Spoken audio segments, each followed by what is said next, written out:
আপনারা জানেন যে আজ 17 তারিখ দিবাগত রাত 12টা 20 মিনিটে বাংলাদেশ থেকে হজ 2026-এর প্রথম ফ্লাইটের যাত্রা শুরু হচ্ছে।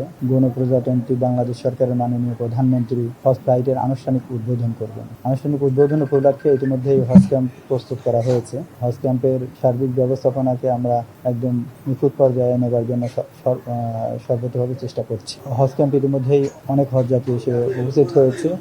আজকের দিনে প্রায় 14টি ফ্লাইট পরিচালিত হবে। 14টি ফ্লাইটে 5,754 জন হজযাত্রী বাংলাদেশ থেকে সৌদি আরবে পৌঁছাবেন ইনশাআল্লাহ।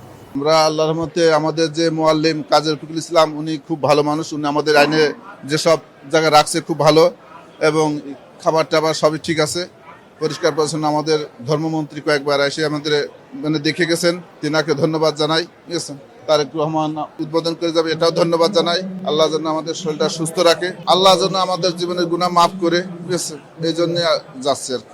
আল্লাহর খাস রহমত আমরা আল্লাহর ঘরে যাচ্ছি, হজে যাচ্ছি এবং খুব আবেগ অনুভূতি নিয়ে যাচ্ছি, গুনাহ মাফের জন্য যাচ্ছি, মুসলিম জাহানের মুক্তির জন্য যাচ্ছি। খুবই ভালো লাগছে এবং আল্লাহর আরো সহায়তা কামনা করছি যাতে আল্লাহ রাব্বুল আলামিন আমাদের হজটা সহজ করে দেন এবং হজ কবুল করেন এবং মুসলিম জাহানের প্রতি আল্লাহর রহমত নাজিল করেন। আমরা হজে যে খুবই আনন্দ পাচ্ছি এবং খুব ভালো লাগছে যে আমাদের বিশেষ করে গুনাহ মাফের জন্যই বিশেষ করে আর কি, যে আমরা গুনাহ মাফ হয়ে যাবে, ভূমিষ্ঠ শিশুর মতন যাতে ফিরে আসতে পারি এই আশা করে আমরা হজে যাচ্ছি ইনশাল্লাহ। আল্লাহর ডাকে সাড়া দিচ্ছি, আল্লাহর ঘরে যাচ্ছি, ওখানে যে যা যে নিয়ম আছে সেসব নিয়ম পালন করার চেষ্টা করব।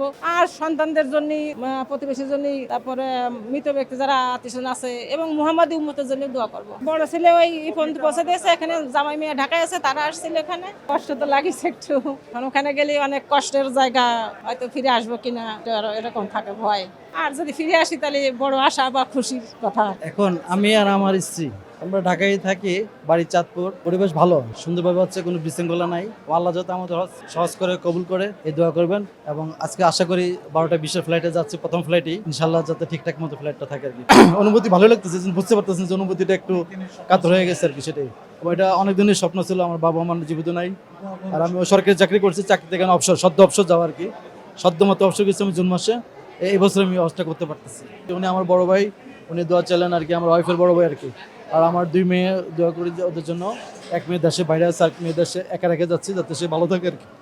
সবার জন্য দোয়া থাকবে, সবাই যাতে আমার জন্য দোয়া করে। ভালোভাবে প্রথম ফ্লাইটে যাচ্ছে দেখে নিজেকে একটু ভাগ্যবান মনে করতেছে, কারণ অনেকগুলাই আবাদত করতে পারবো। সবাই বলে যে প্রথম ফ্লাইটে গেলেই, প্রথম দিকে গেলেই আবাদতের সুযোগ বেশি হয়, কারণ হজের আগে অনেকগুলো সময় পাচ্ছি, হজের পরে আবার এই সময়গুলো আবাদতে কেউ মনোনিবেশ করতে পারে না।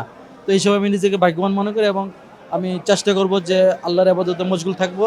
সাথে আমার ওয়াইফও যাচ্ছে, সেও এই ব্যাপারটা নিয়ে খুবই সন্তুষ্ট যে প্রথম দিকে যেতে পারতেছে। এবং প্রথম ফ্লাইটে এটা আমরা জানতাম না, আশা করি নাই।